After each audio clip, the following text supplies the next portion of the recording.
지금 아마 여러분들 강의안을 다 받으신 줄로 믿습니다. 제가 오늘 발제하려고 하는 주제는 존 칼빈과 조나단 에드워즈 두 신학자의 대화라는 제목으로 발제를 하고자 합니다. 우리 심현찬 목사님께서 말씀하신 대로 제가 이걸 학술 논문의 형식으로 쓰질 않고요. 개인적인 에세이 형식으로, 그러니까 조금 묵상의 형식, 조금 더 우리 일반 성도님들에게 좀 다가갈 수 있도록 그렇게 제가 줄을 달지 않고 적어보았습니다. 그래서 아마 이제 학문적인 관심이 있으신 분들에게는 조금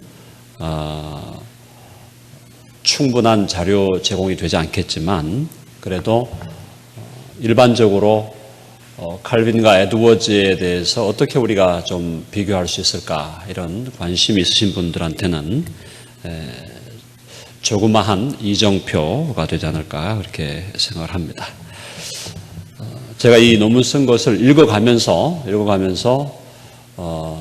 중간중간에 제가 또 코멘트 하면서 그렇게 발제를 하겠습니다.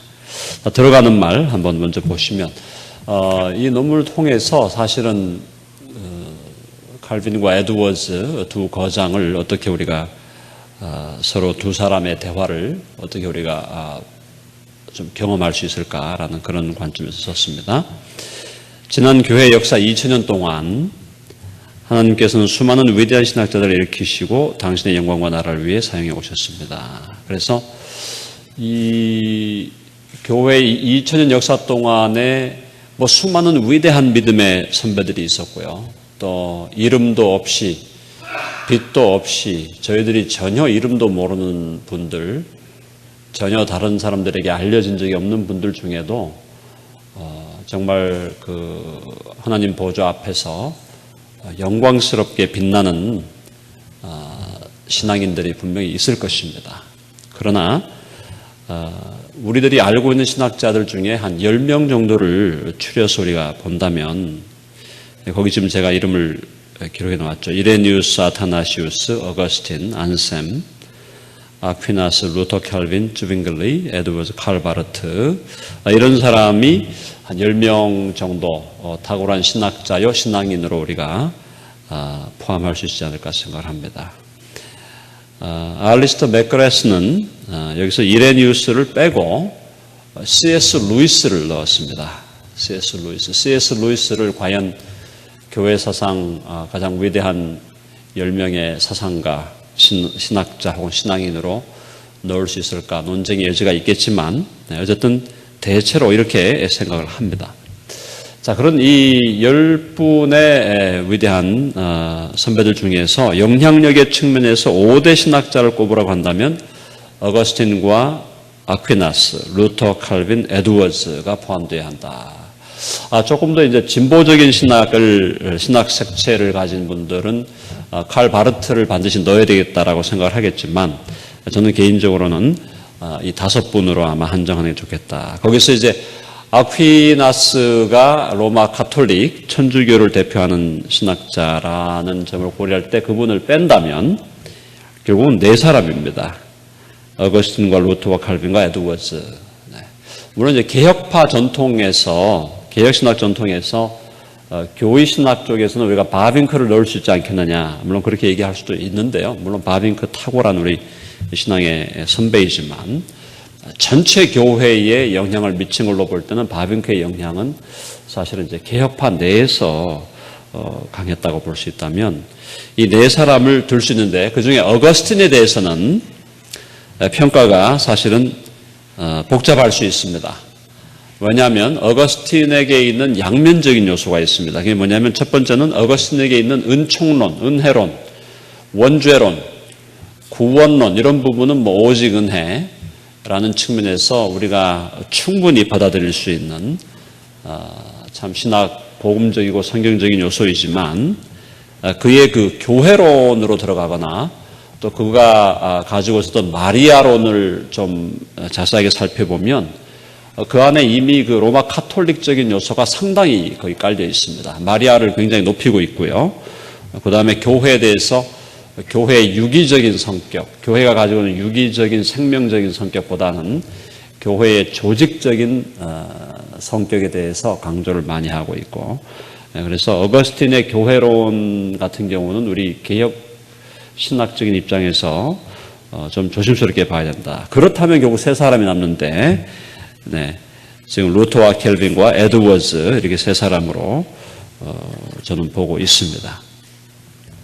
자, 그러나 이제 루터와 켈빈을 우리 다음 30페이지 가시면 16세기 종교개혁 이후에 개혁신학의 태동과 발전에 있어서 존 칼빈의 역할은 심대했다. 지금 루터와 칼빈을 사실은 한 세대 차이가 납니다. 루터가 켈빈보다 25세가 많았습니다. 나이가 25세. 그러니까 거의 한 세대.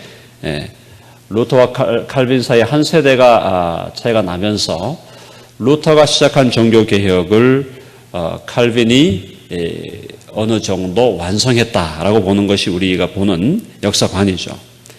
자, 그랬을 때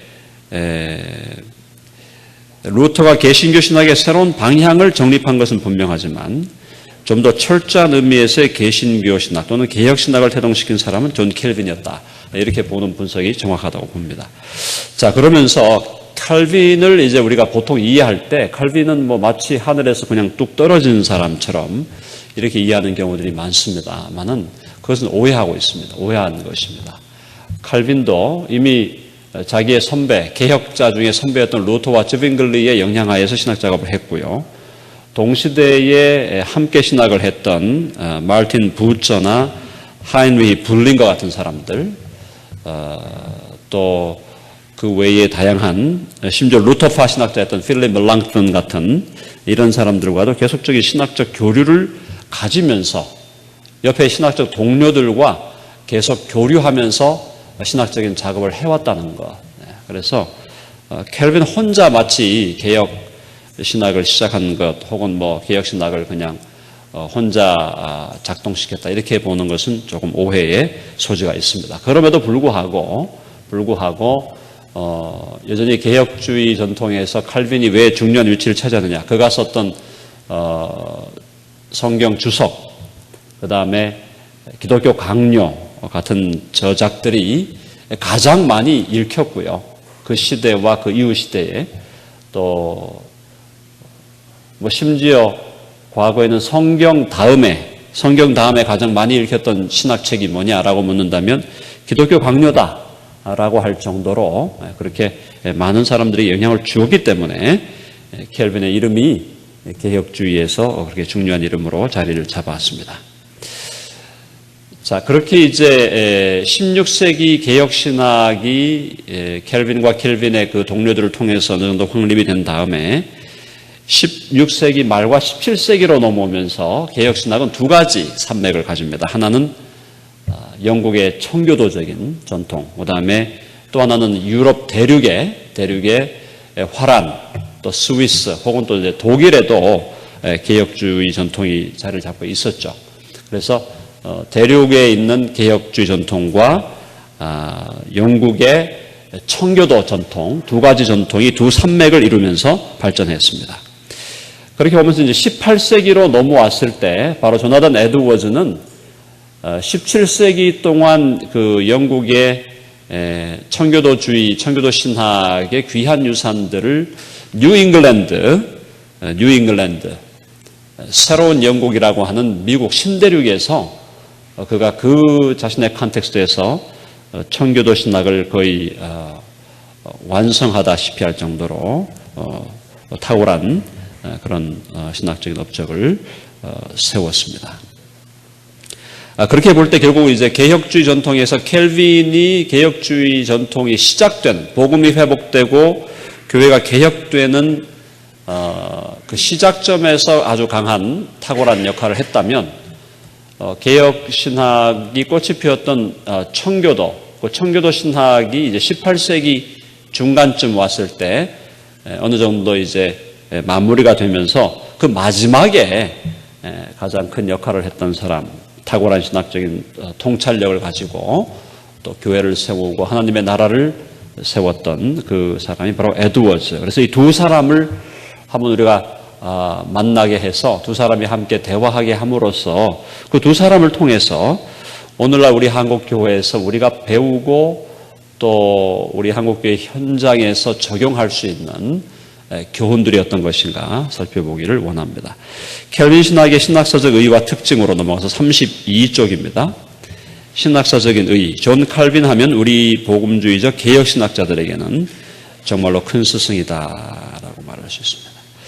16세기 중세 말기 혹은 근세 초기라는 척박한 시대, 그리고 로마 가톨릭의 절대 권력이 지배하던 칠흑 같은 어둠의 시대 속에서 예수 그리스도의 복음만이 유일한 진리임을 믿고 목숨을 걸고 진리를 위해 싸운 실로 우리의 위대한 선배입니다.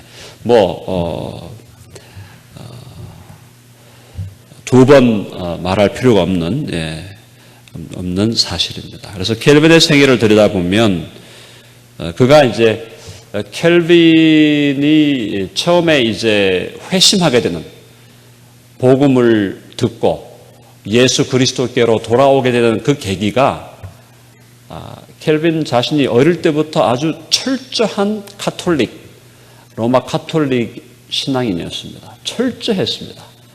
그러니까 마치 이제 바울이 유대교의 그 신앙에서 아주 철저했던, 나만큼 유대교에 열심을 품었던 사람이 있으면 나와봐라 할 정도로 바울이 그랬는데, 그러다가 바로 부활하신 예수님을 만나서 바울이 회심했던 것처럼 칼빈도 아주 그 가톨릭에 완전히 빠져있는, 가톨릭의 그 미신적인 또 이교적인 그런 요소에 완전히 빠져있는 상태에서 그가 루터가 썼던 복음주의적인 소논문들, 교회의 바벨론 유수라든가 그리스도인의 자유라든가 이런 그 루터의 그 복음적인 소논문들이 이제 파리로, 블란서로 넘어오는 것을 그가 그걸 읽으면서 거기서 그 복음을 받아들이고 주님께 회심을 하게 되는 겁니다.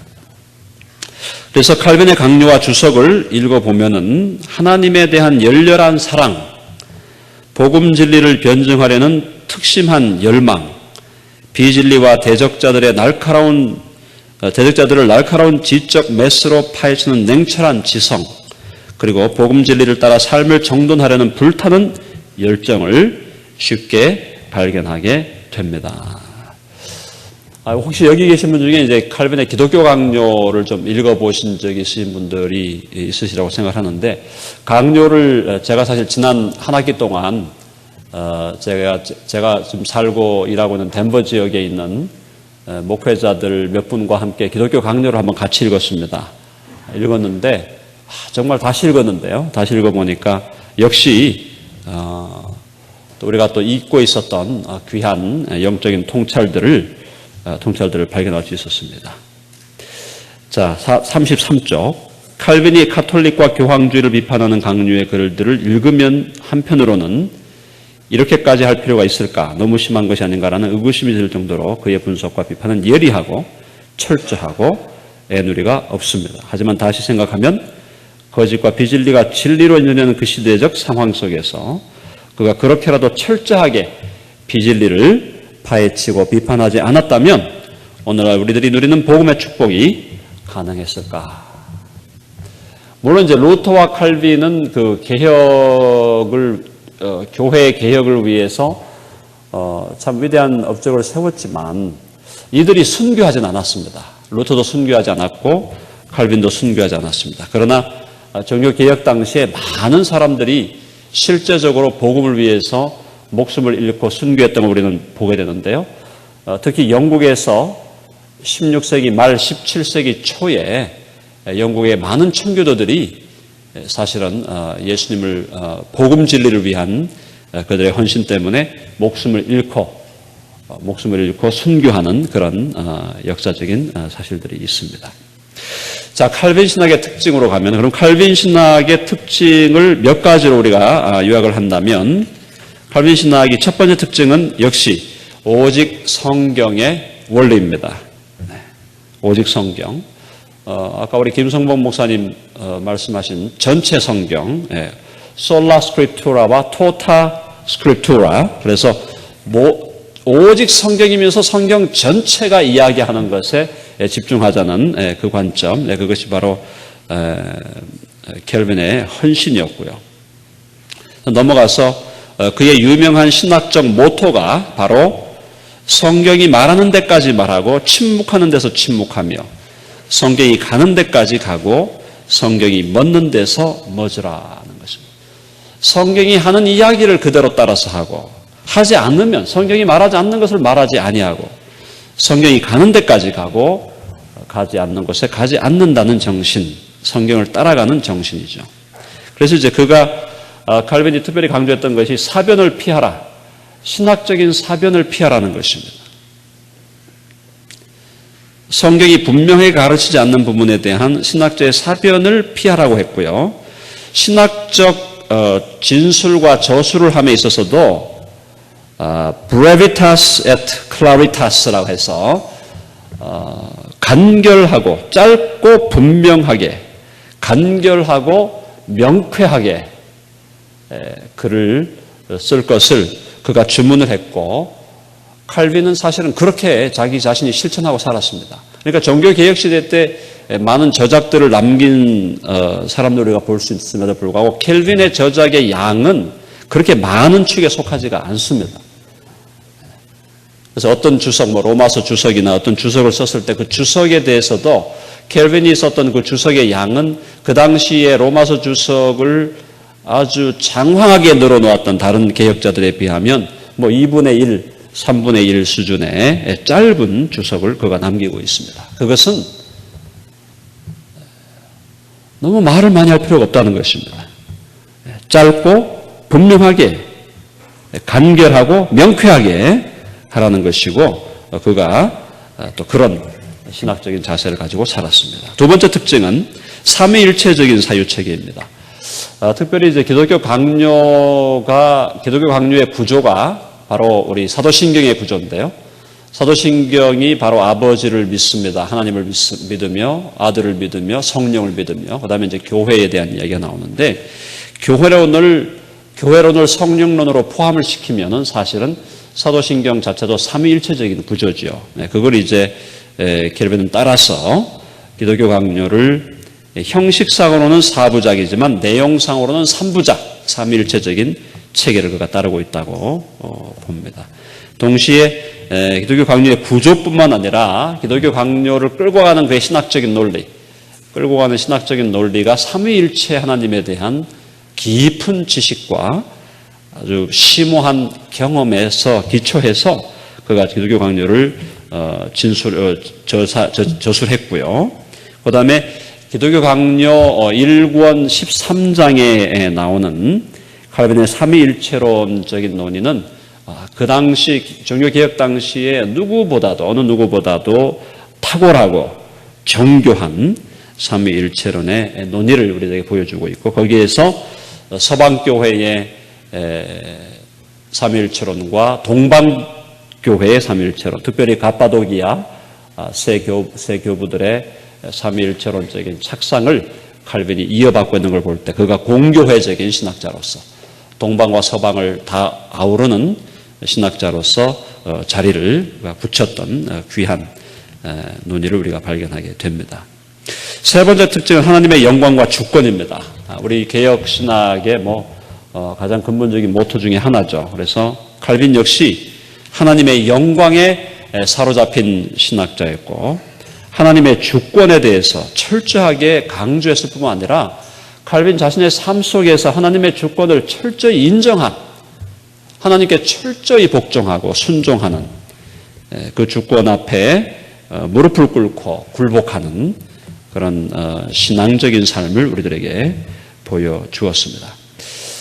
개혁신학에서 켈빈 신학의 중심이 뭐냐라고 하는 논의가 있었습니다만, 그 논의에 대해서 많은 신학자들이 예정론이다, 또 하나님의 주권이다, 하나님의 영광이다, 다양한 논의들을 내세우자, 하나님의 그리스도와의 연합이다 내세웠지만, 그 중심 사상을 가지고 있다기보다는 다양한 특징들을 그가 가지고 있었다 이렇게 보는 것이 더 적절하다라고 보고요.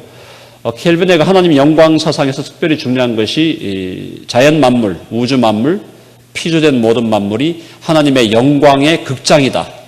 그죠? 하나님의 영광의 극장이다. 하나님의 영광이 드러나는 극장이 바로 하나님의 모든 창조물이다. 그래서 하나님의 이 창조물 속에서, 자연 만물 속에서 하나님의 신성과 그분의 지혜와 그분의 창조성과 그분의 영광스러운 모습들, 솜씨와 모든 것이 드러난다는 것, 그것이 켈빈 신학의 한 중심적인 특징이었습니다.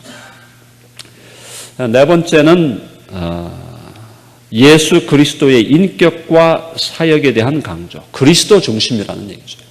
그가 삼위일체적인 신학 사유 체계로서 그가 신학적인 사유를 했고 저술을 해왔지만 그 삼위일체론적인 그 체계 속에서도 여전히 그가 예수 그리스도 중심, 예수 그리스도의 인격과 사역에 대한 강조, 그 예수님에 대한 예수님과의 뜨거운 만남,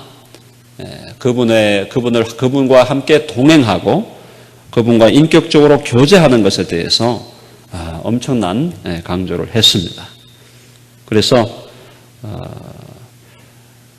특별히 예수 그리스도의 고난과 십자가의 죽으심과 부활을 통한 구속은 하나님의 사랑과 거룩과 은총과 공의, 긍휼과 자비를 극명하게 보여준다고 확신했고요.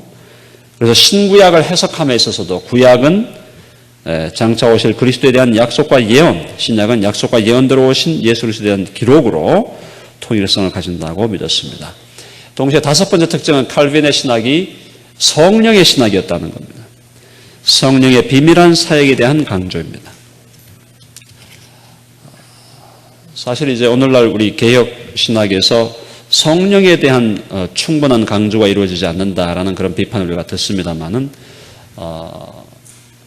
존 켈빈 자체가 성령의 비밀한 사역, 그분의 성령의 인격과 성령께서 우리 가운데 내주하셔서 우리의 이성을 조명하시고 또 우리로 하여금 진리를 깨닫게 하시고 또 우리를 성화되게 하시고 그리스도와 연합하게 하시고 예수 그리스도께서 십자가 위에서 이루신 모든 그 객관적인 구원의 은총과 혜택을 우리에게 주관적으로 가져다 주시는 분으로서의 성령의 역사, 칼빈만큼 강조한 개혁신학자도 드물었다라고 말할 수 있습니다. 그래서 이 칼빈의 성령론에 대한 강조가 뒤에 존 오웬으로 이어지고 존 오웬에서 조나단 에드워즈로 다시 이어지는 그런 개혁주의 전통이 있었고요. 그 이후에 이제 나중에 19세기에 가서 아브라함 카이퍼가 또 성령론 탁월한 저작을 남겼고 그다음 바빙크 같은 그런 또 귀한 작업들이 이어졌습니다. 자, 그다음에 이제 여섯 번째 특징은 신앙 공동체인 교회의 절대적인 중요성입니다. 칼빈이 이제 교회론을 바로 그 중세 교회의 교회론이 무너졌다는 것을 칼빈이 정확하게 인식하고 그가 그의 교회론을 전개할 때 우리 기독교 강요의 이제 사학원에 들어가면서 교회론에 들어가 보면 바로 그 교회론의 가장 첫 제목이 뭐냐면 교회는 성도의 어머니다라는 주장입니다. 어머니 교회론입니다. 어머니 교회론. 어머니 교회론을 이제 전개하면서 그가 칼타고의 시프리안 혹은 키프리안이라고 하는 교부가 남겼던 유명한 말이 있습니다. 하나님을 아버지로 모시는 사람은 반드시 교회를 그 어머니로 모신다라는 그런 교부의 신학적인 그 통찰을 이어받아서 갈라디아서 4장 26절을 주석하는 과정에서 그는 분명하게 교회가 어머니다. 영적인 어머니다. 성도의 어머니다. 가톨릭에서 마리아가 교회의 어머니인 것처럼 그렇게 주장해 온 것에 대한 철퇴를 가하는 거죠. 교회 공동체 자체가 성도의 어머니다. 그래서 교회는 영적인 새 생명을 잉태하고 낳으며 젖을 먹이며 기르고 양육하고 훈계하며 가르쳐서 성숙케 하여 세상으로 파송한다는 것이 그의 어머니 교회론의 골자이다라는 것입니다. 그래서 이제 카톨릭에서 주장했던 교회 밖에는 구원이 없다는 명제도 바로 이런 의미에서 영적인 어머니인 교회를 떠나 성도가 자신의 영적 생명을 지탱할 방법이 없음을 칼빈은 너무나 잘 알고 있었다라고 말할 수 있겠습니다. 7번째 특징은 그가 철저히 복음의 신학자였다는 사실입니다.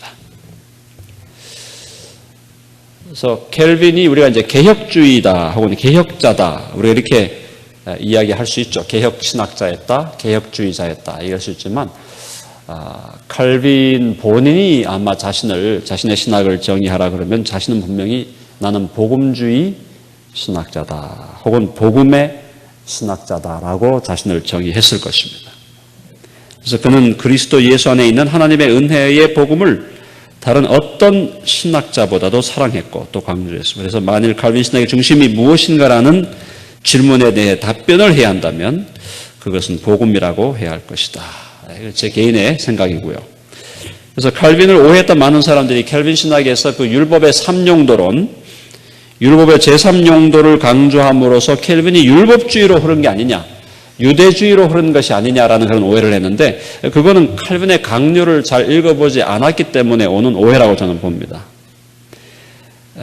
켈빈이 율법의 제3용도를 개진한 부분을 주의 깊게 자세히 읽어보면 그는 성도 생활의 규범으로 기능하는 율법이 구약의 모세가 받았던 문자로서의 율법이 아니라 예수님이 재해석하시고 성령이 실천할 수 있는 힘을 주시는 컨텍스트에서 이해된 율법임을 분명하게 확인할 수 있다. 그러므로 칼빈을 율법주의자라고 비난하는 것은 지나친 오해에 불과하다.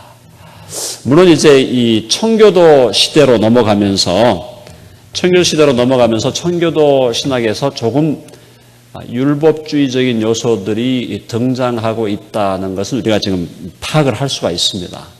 예를 들어서 이제 주일을 안식일로 거룩하게 지킨다라고 할 때 주일을 안식일로 지킨다라고 하는 그 명제를 대단히 이제 율법주의적으로 해석했던 청교도들이 분명히 있었습니다. 이제 그런 부분들은 또 우리가 조심해서 우리가 잘 받아들여야 되겠고요. 칼빈에게서 과연 율법적인 요소가 있느냐? 저는 그렇지 않다라고 생각을 합니다. 자, 이렇게 칼빈을 간단하게 정리했고요.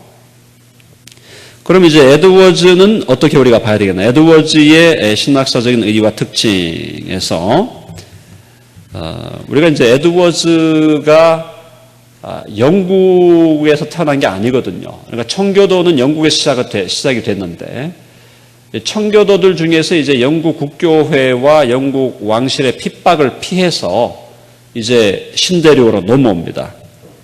신대륙으로 넘어오는 그 사람들 중에 우리 41쪽에 가시면은 리처드 매더나 코튼 매더, 그다음에 인크리스 매더 이게 이제 한 가문에 속한 분들이었고요. 존 윈스롭이나 에드워즈의 외조부였던 솔로몬 스타들드 같은 이런 사람들이 이제 신대륙의 청교도 신학을 이어오는데 바로 이 솔로몬 스타더드가 외할아버지였는데요. 바로 이 분을 통해서 에드워즈가 상당히 이제 개혁 신학적인 또 청교도 신학에 거기에 이제 자기가 접촉하게 되고 거기서 이제 깊은 만남과 배움을 가지게 됩니다. 그래서 거기 아래에 보시면 에드워즈 이후에 미국의 신학은 청교도적 칼빈주의가 쇠퇴하고 다양한 수정주의적 주장들이 우후죽순처럼 등장하게 되었다. 그래서 어쨌든 그 18세기 중반이라는 컨텍스트에서 에드워즈가 개혁신학의 유산을 이어받았고 청교도의 유산을 이어받은 그런 신학 작업을 했다라고 볼 수 있겠습니다.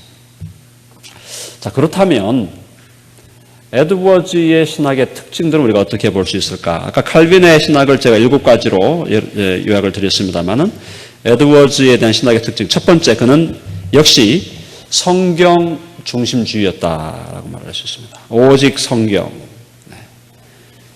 오직 성경 혹은 전체 성경이라는 성경 중심의 신학을 에드워즈가 전개했다는 것입니다.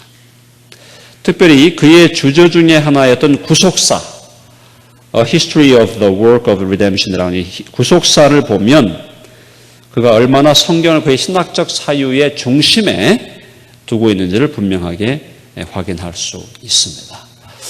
구속사라는 이 책이 부흥과 개혁사에서 번역이 되었죠. 그래서 번역이 되어서 아마 지금 시중에 나와 있는 것으로 아는데요. 네, 이 책을 좀 우리가 자세히 좀 분석을 하고 읽어보면은 켈빈 에드워즈의 신학에 있어서 구속사, 그 구속사를 그가 해석해 가면서 얼마나 성경에 철저히 성경에 중심한 신학 작업을 했는지를 우리가 발견할 수 있게 됩니다. 그런데 이제 그 조직 신학적인 관심을 가지신 분들 중에는 이제 에드워즈 같은 경우에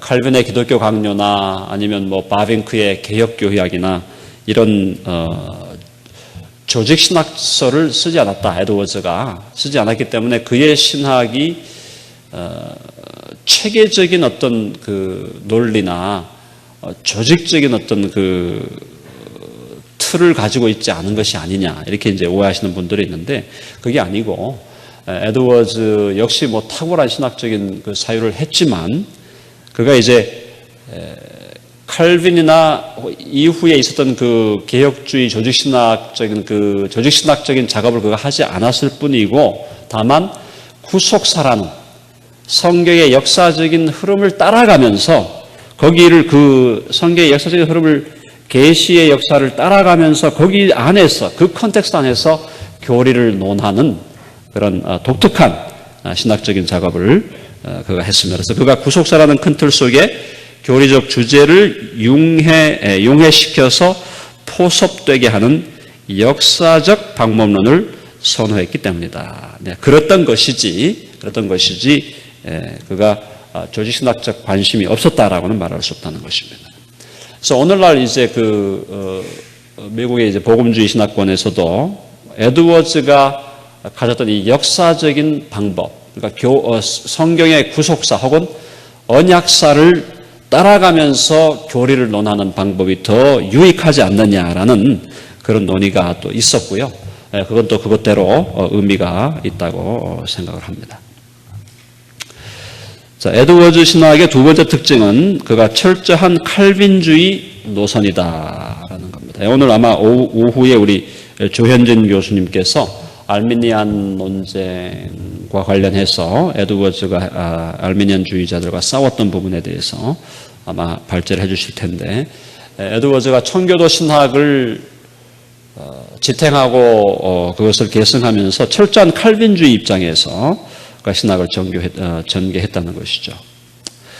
물론 이제 청교도 신학자들 중에도 신학적 다양성이 있었습니다. 그래서 예를 들어서 리차드 백스터 같은 그 청교도는 철저한 칼빈주의라고 말하기 좀 어려운 약간 온건한 중간 노선, 칼빈주의와 알미니안주의의 중간 노선을 취했다라고 우리는 볼 수가 있고요.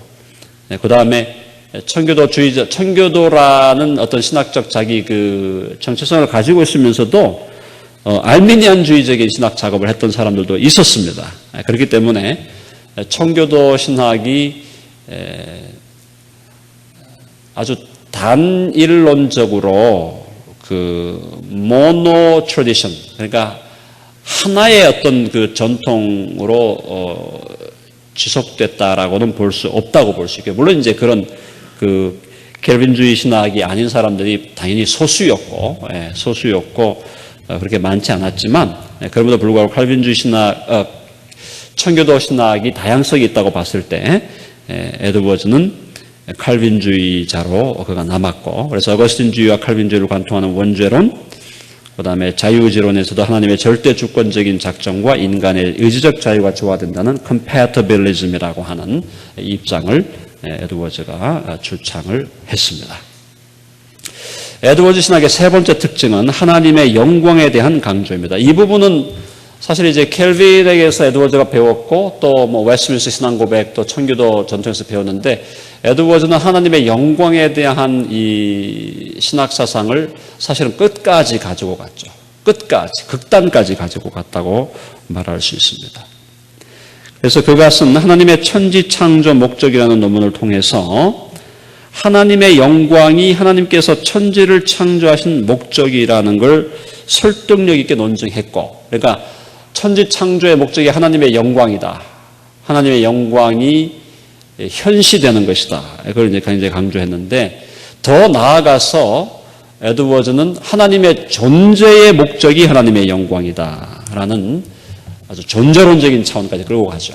그래서 하나님의 사역, 하나님이 창조하는 사역의 목적이 하나님의 영광이라고 했던 켈빈의 주장을 넘어서면서 하나님의 존재, 하나님의 존재의 목적, 하나님의 그 존재론적인 목적이 하나님의 영광임을 에드워즈가 아주 강력하게 논증하게 됩니다. 그래서 하나님의 영광, 그래서 그 에드워즈가 그런 의미에서 우주 만물, 모든 그 우주 만물, 자연 만물이 그 안에 하나님의 영광이 가득 차 있고 하나님의 영광이 뚜렷하게 드러나고 있다는 것. 이런 부분에 대해서 엄청나게 강조를 했습니다. 우리 44쪽 가시면 에드워즈는 선배 개혁신학자들의 주요한 신학적 통찰과 착상을 적극 수용하면서 그것을 더 라디컬하게 발전시키는 방향으로 신학적 작업을 수행하였음을 보게 됩니다. 그러니까 존재론적인 하나님의 존재의 목적까지도 영광으로 보았다. 네 번째 특징은 신앙적 감성의 중요성이죠. 이 부분이 이제 우리 특별히 에드워즈의 신앙 감정론을 읽어보시면 우리 개혁자들 1세대 루터와 쯔빙글리, 2세대 켈빈, 또 함께했던 그 개혁자들 뭐 불링거나 부처 같은 그런 개혁자들에게서는 찾아보기 어려운 부분이죠. 신앙적 감성의 중요성. 이것은 이제 청교도 신학에서 조금씩 이제 등장하기 시작했던 것들인데 이것이 이제 에드워즈에 와서 꽃을 완전히 피우죠. 그래서 신앙적 감성에 대한 중요성을 강조했고, 그래서 뜨거운 신앙, 그러니까 머리에 차가운 이성을 가지고 진리를 이해하고 파악하면서도 가슴에 뜨거운 가슴을 가진 신앙. 물론 이제 뜨거운 가슴이라고 할 때 이것이 단순히 그냥 감정주의나 혹은 센티멘털리즘이나 이런 것으로 가는 게 아니라 정말 성령이 불붙은 논리, 그죠? 불붙은 논리. 그래서 불이 붙어 있는 논리, 불타는 논리. 그래서 진리가 우리의 가슴을 뜨겁게 하고 그 뜨거워진 그 가슴이 또 우리의 냉철한 이성과 함께 연합하는 아주 깊은 신앙적 감정론을 전개하게 됩니다. 아마 이 부분은 오늘 오후에 또 이상훈 교수님께서 말씀 나누시고 또 우리 심연찬 목사님께서 또 그 부분에 대해서 함께 아마 다루실 걸로 봅니다. 다섯 번째 특징은 신앙적 실천의 중요성입니다. 켈빈이나 루터 당연히 우리 그리스도인들이 실천적인 삶을 살아야 된다 강조했죠. 그 다음에 청교도 신학자들 다 강조했습니다. 예수 믿는 사람이 어떻게 살아야 되는가? 성화, 그리스도의 성화, 그리스도인의 순종, 그리스도인이 예수님을 따라가는 삶, 예수님의 제자로서 우리가 어떻게 살아야 될 것인가? 실천적인 측면을 다 강조했지만 에드워즈만큼 또 강조한 사람이 있을까 할 정도로 에드워즈는 신앙적인 실천의 중요성을 매우 강조하면서 그 신앙감정론의 12가지 적극적인 표지 중에서 마지막 표지거든요. 마지막 표지. 12가지 중에 그리스도의 실천이 가장 중요한 표지임을 역설했고 그 12번째 실천의 중요성을 강조하는 그 논의의 분량이 가장 많고요. 실제로. 또 이제 그가 썼던 다른 주저 참된 미덕의 본질 같은 데서 역시 사랑의 실천이 그리스도인을 그리스도인답게 만들어준 참된 미덕임을 역설했다. 그래서 실천이 없는 신앙, 그것은 가짜다라는 아주 강력한 그런 실천 중심의 신앙을 전개했습니다. 마지막 여섯 번째가 성령에 대한 강조죠. 역시 성령에 대한 강조. 칼빈과 오웬과 그 청교도를 통해 이어 내려왔던 성령에 대한 강조가 역시 에드워즈에게서 완전한 꽃을 피우죠. 그가 주장했던 중요한 그 주장이 바로 그리스도인에게 주어지는 모든 신적인 복의 총체가 성령이다 그랬습니다. 그리스도인에게 주어지는 모든 divine blessing, 신적인 복의 총체가 성령이다. 굉장히 레디컬한 주장이죠. 그러니까 성령이 내주하시고 성령이 우리 가운데서 그리스도와 우리를 연합하게 하시고 우리 가운데 성령께서 우리를 인도하시고 우리를 주장하시고 격려하시고 위로하시고 충만케 하시고 이끌어 가시고 또 우리 가운데서 죄를 깨닫게 하시고 죄를 지적하시고 의를 추구하게 하시는 그 모든 성령의 역사가 그리스도인들이 받아 누리게 되는 신적인 축복의 총체였다.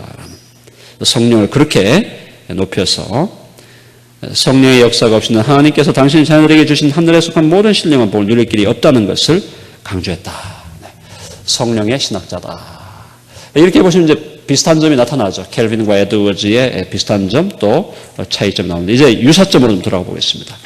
그러면 켈빈과 에드워즈가 어떤 점에서 닮아 있는가?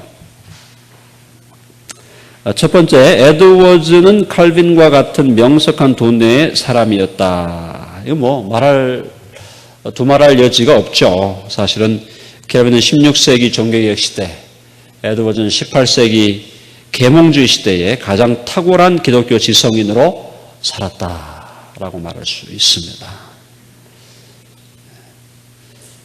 뭐 간단하게 말해서 그냥 천재라고 보시면 됩니다. 이런 분들은 뭐 그냥 나오는 인물들이 아니죠. 그냥 나오는 인물들이 아니고요.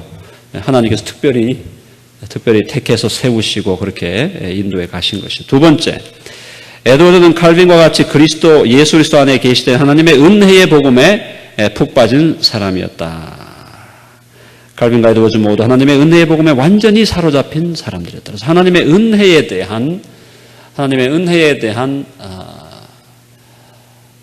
빚진 자로서의 의식, 하나님의 은혜에 대한 에드워즈가 이제 그가 회심했던 그 회심에 대해서 썼던 그 일기문을 읽어보면 하나님의 은혜에 대한 강력한 하나님의 영광에 대한 강력한 그의 깨달음과 체험을 우리가 발견하게 됩니다.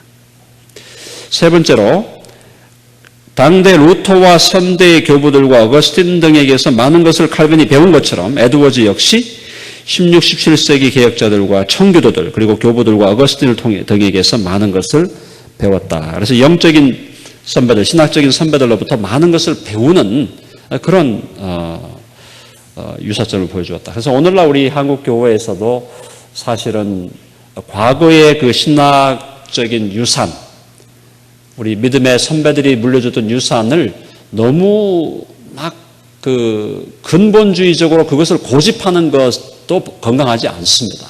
그러나 우리 신앙의 선배들이 갖고 있는 좋은 전통들에 대해서 관심을 가지고 그것을 배우고 또 그것을 우리의 현재의 컨텍스트에서 어떻게 적용할까를 고민하는 그것은 너무나 영적으로 지혜로운 것입니다.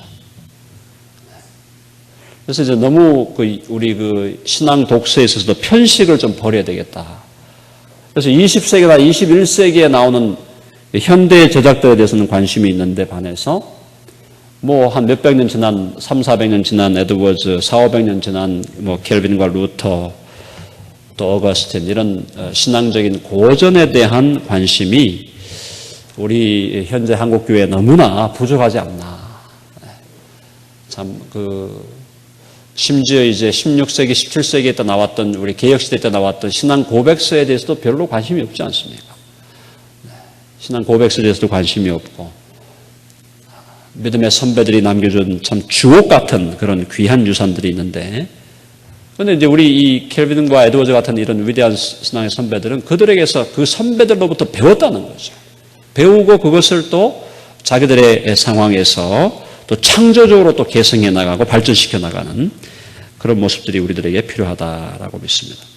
네 번째, 켈빈은 크리스천 휴머니스트로서 일반 학문을 통달했고요. 에드워즈 역시 크리스천 필로소퍼로서 당대 경험론, 로크와 같은 경험론 철학, 계몽주의 사상을 그 시대에 통달했던 그래서 그것을 이제 비판하면서 적절하게 통합해내는 그런 작업을 했습니다. 다섯 번째가 칼빈과 에드워즈 둘 다 로마 가톨릭의 신학적 오류를 비판했고 또 다양한 이단자들의 신학적 오류를 철저하게 해부하고 파헤치고 비평했던 변증가로서의 역할을 감당했다. 진리 싸움을 안 할 수 없는 것이죠. 진리 싸움을 하지 않을 수 없는 것입니다. 싸움을 해야 된다는 것이죠. 그래서 켈빈도 그 당시에 로마 가톨릭을 기독교 강요를 읽어보면 특별히 기독교 강요 4권을 읽어보면은 로마 가톨릭 교황에 대해서 얼마나 예리한 신랄한 비판을 하고 있습니다. 그 외에 다양한 이단자들과 그가 신학적 논쟁, 진리 논쟁을 벌였고 에드워즈 역시 마찬가지고요. 알메니안주의자들과 또 심지어 그 당시 대각성을 반대했던 사람들과도 신학적 논쟁을 벌이고 하는 이런 변증가로서의 역할을 감당했다. 여섯째, 칼빈이 하나님 말씀인 성경을 하나님의 감동으로 된 오류가 없는 절대권으로 받아들이고 말씀에 자신을 헌신한 것처럼 에드워즈 역시 성경만이 하나님의 말씀이요 신앙과 행위의 절대적 표준이라는 복음적 성경을 지탱했다. 성경의 신학자입니다. 오늘날 성경이 침묵하고 있는, 아까 우리 김성모 목사님 말씀해 주셨는데요.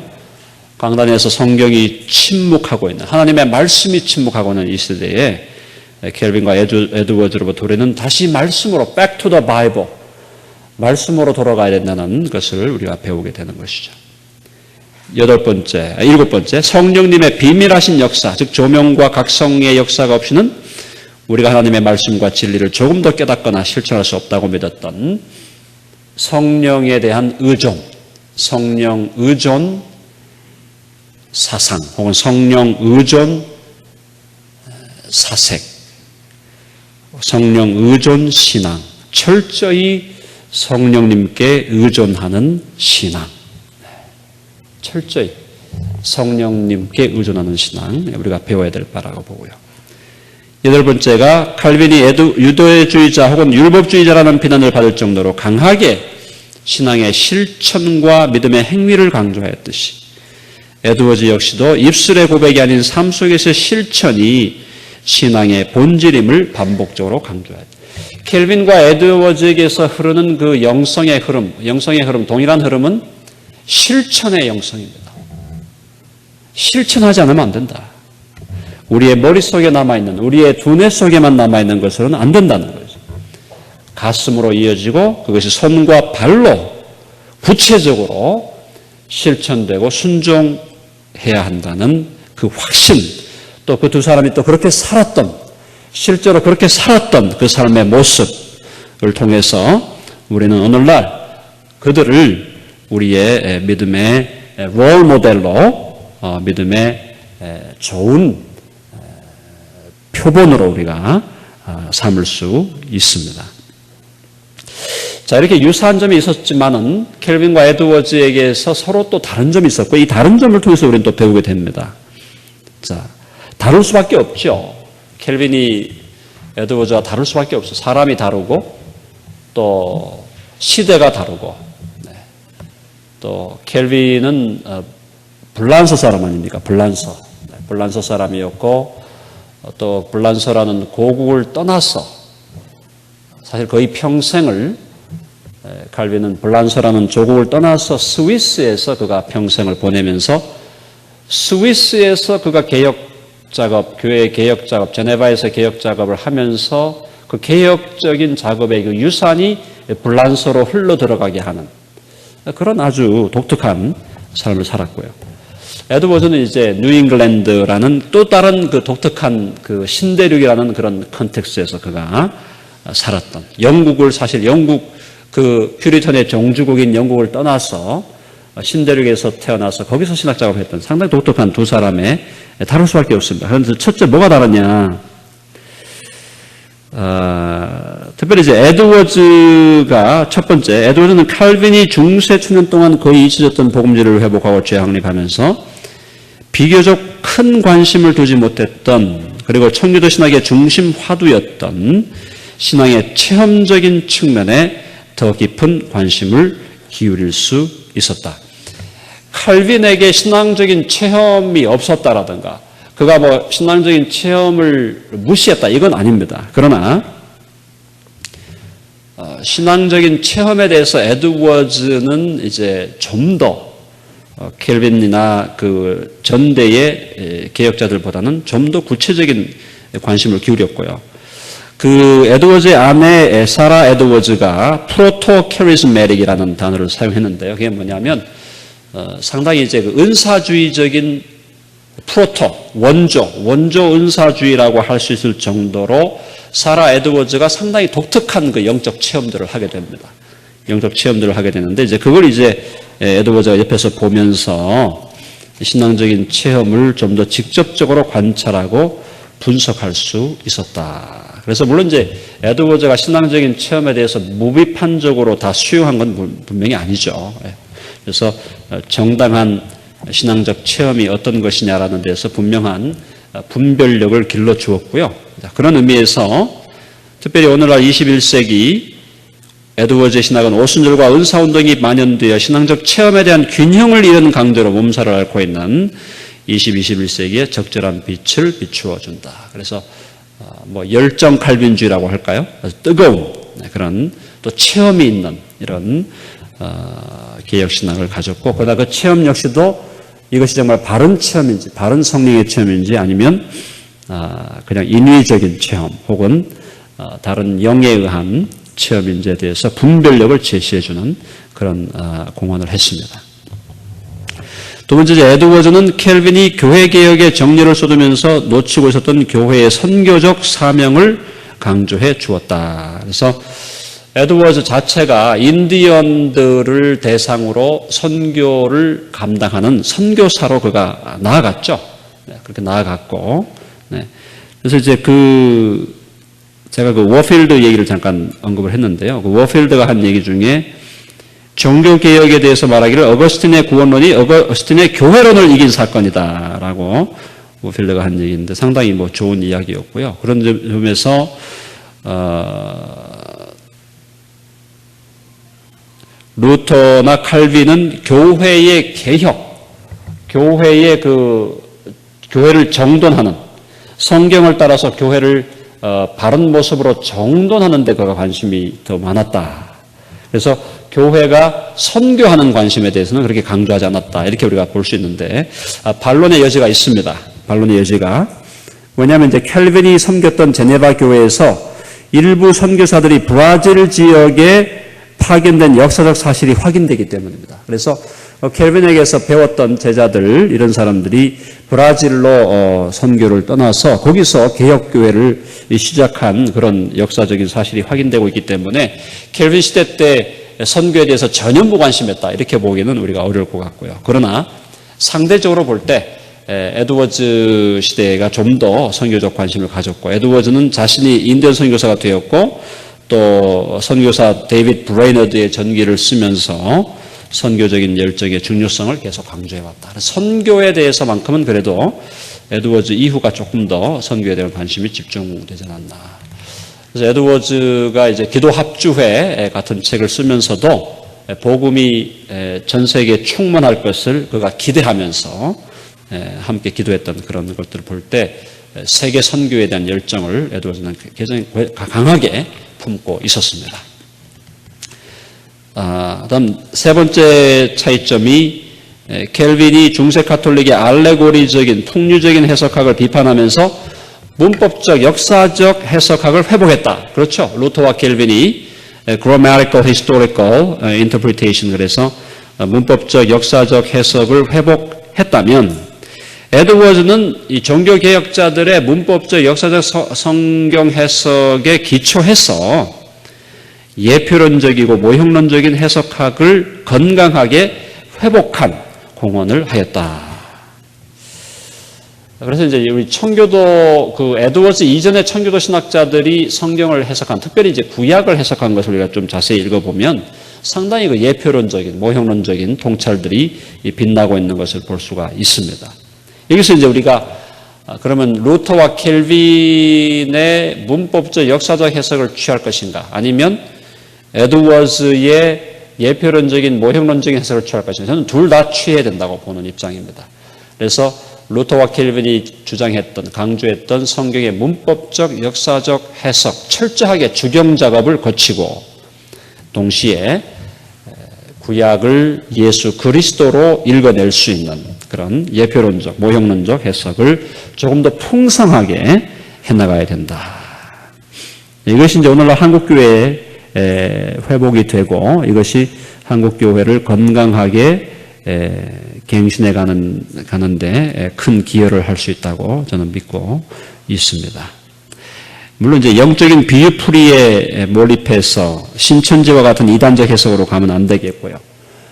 또 이제 종교 개혁자들이 문법적 역사적 해석을 잘 이제 회복을 했는데 그게 이제 계몽주의 18세기 계몽주의로 가면서부터는 루터와 켈빈의 문법적 역사주의적 해석이 결국 역사 비평적인 해석으로 또 다른 극단으로 변질되어 버리는, 그래서 역사 비평적인 신학 해석학을 주장하면서 결국 어떤 일이 벌어졌습니까?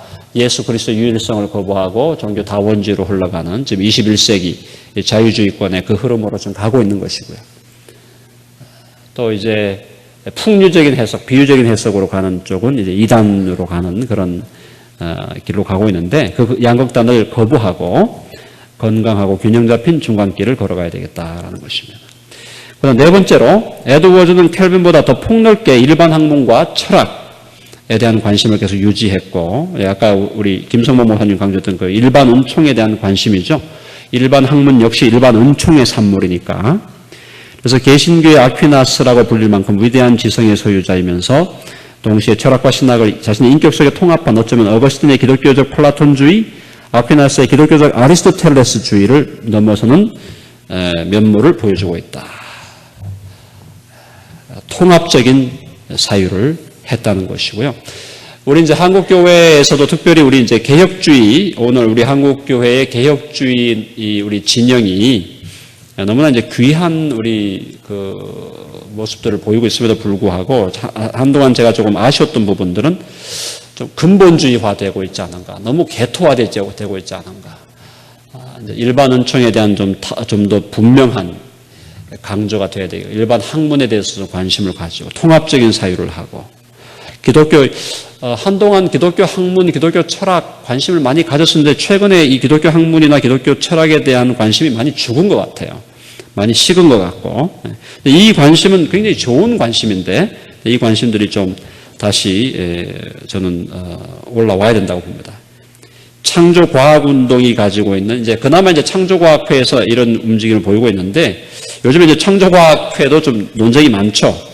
창조과학운동이 가지고 있는 많은 장점에도 불구하고 그 운동의 신학적 지평이 너무나 협소한 근본주의를 지향하고 있다는 점을 우리가 알아야 돼요. 이게 이제 개인적인 제 견해인데요. 조금 더 좀 폭넓게 우리 기독교 진리가 그렇게 허술한 진리가 아닌데 좀 폭넓게 좀 사유하고 통합적으로 사유하는 그런 운동이 필요하겠다. 나가는 말입니다. 자, 130년의 역사고요. 네, 그래서 과연 이제 우리 130년의 교회 역사가 있음에도 불구하고 우리 조국 교회 안에 정말 건강한 개혁 신앙, 건강한 개혁주의적인 그런 신앙이 어느 정도 뿌리를 내리고 있느냐. 사실은 평가가 그렇게 높은 점수를 주기 어려운 상황인 것 같습니다. 아까 김성범 목사님 그 강연에 발제도 나왔지만 기복주의, 또 개혁주의가 오해되어서 율법주의 혹은 근본주의화된 개혁주의, 뭐 기복주의 엄청나죠. 그 다음에 방종주의. 네. 그래서 나미널리즘, 그래서 교회에 출석하고 있긴 하지만 그 사람이 예수 믿는 사람이 아닌 사람이 많은, 교회에 뭐 100명이 모였다면 100명 중에 참으로 예수 믿는 사람이 몇 명일까, 10명이나 될까 할 정도로 오늘날 많은 교회에서 진정한 그리스도인들이 과연 교회의 회중을 구성하고 있는 것인지, 아니면 이름만 그리스도인이고 배지만 달았을 뿐이지 실제적으로는 전혀 그리스도인이 아닌 사람들이 교회에서 심지어 목사가 되어 있고 장로가 되어 있고 중직자가 되어 있는 것은 아닌지. 이 개혁신앙이 얼마나 우리 한국교회에 그렇게 건강하게 지금 뿌리를 내리고 있는가. 우리는 이 부분에 대해서 좀 심각한 문제의식을 가지고 앞으로 좀 더 이 부분에서 우리가 관심을 가져야 되고, 저희들이 이제 이번 이 컨퍼런스가 사실은 그런 의미에서 부족하지만 한국교회의 개혁신앙의 뿌리를 계속 내려야 되겠다는 그런 우리 의지와 또 소원의 실천의 현장이겠습니다. 칼빈에 비하면 54페이지 마지막 보시면, 칼빈에 비하면 에드워즈에 대한 학문적 관심은 비교적 최근에 나타난 현상이고, 지금 아직까지도 에드워즈에 대해서 대중적 관심은 얻지 못하고 있는 상황이고요. 지금 저작 전집이 한국어로 번역이 되어 오다가 지금 또 중단했어요. 잠시. 그래서 제가 처음에 이제 신앙 감정론을 번역을 했고요. 그 다음에 뭐 구속사가 나왔고 또 몇 권이 나왔는데 지금 번역하는 이제 번역 출판사의 사정에 따라서 또 지금 이제 저작 전집이 지금 번역이 잘 안 되고 있고요. 네, 지금 그런 상황입니다. 그나마 이제 하지만 분명한 것은 칼빈과 칼빈의 신학을 사랑하는 복음주의자라면 개혁주의자라면 에드워즈의 신학을 사랑할 수밖에 없다고 생각하고, 켈빈과 에드워즈를 읽고 또 믿음의 신앙의 위대한 선배들의 또 좋은 정말 깊이 있는 그런 신학적 유산들을 좀 우리가 잘 이어받아서 켈빈과 에드워즈를 통해서 우리가 배워야 될 부분들을 잘 배우고, 또 우리 현장, 목회 현장과 교회 현장에 잘 적용하고, 또 우리 개인의 신앙적인 삶에, 또 우리의 영성에 또 잘 이렇게 활용해서, 그렇게 우리가 이제 개혁하고 갱신함으로 한국교회가 130년 역사에 이어서 더 세월이 갈수록 더 성숙하고 아름다운 교회로 계속 성장하기를 저 개인적으로 굉장히 바라고 기도하고, 여기 모신 우리 모든 분들이 함께 그걸 기도하면서 그 길을 같이 갈 수 있으면 좋겠습니다. 네, 감사합니다.